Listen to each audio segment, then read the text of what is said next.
पाकिस्तान तहरीक इंसाफ के 24 नवंबर को एहतजाज की कॉल के बाद रास्तों की मुमकिना बंदिश से पेशावर से दूसरे सूबों को जाने वाले मुसाफिरों और बैनुस्सूबाई ट्रांसपोर्टरों को मुश्किलात का सामना है। पेशावर से रिपोर्ट कर रहे हैं जाहिद इमदाद।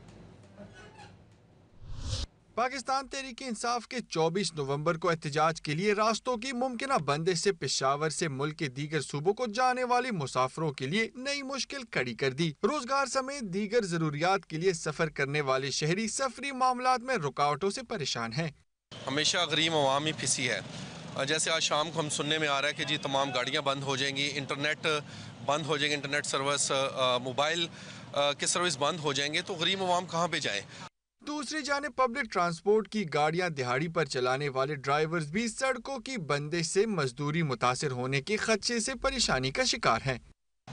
रास्ते भी बंद हो गए, सड़क भी बंद हो गए, गाड़ी वाला भी तकलीफ हो गए, स्वरली भी तकलीफ हो गए, बड़े बड़े लोग आए गया, मुसाफिर आए गया, इधर से सारे तकलीफ से हो गए। सड़कों की बंदिश से मुतासिर होने वाले शहरी और पब्लिक ट्रांसपोर्ट ड्राइवर्स ने मुतालबा किया है कि एहतजाज के बायस मुतबादिल रास्तों को यकीनी बनाया जाए ताकि आम आदमी की सफरी मामलात मुतासिर ना हो। कैमरामैन शबीर हुसैन के साथ जाहिद इमदाद, डॉन न्यूज़, पेशावर।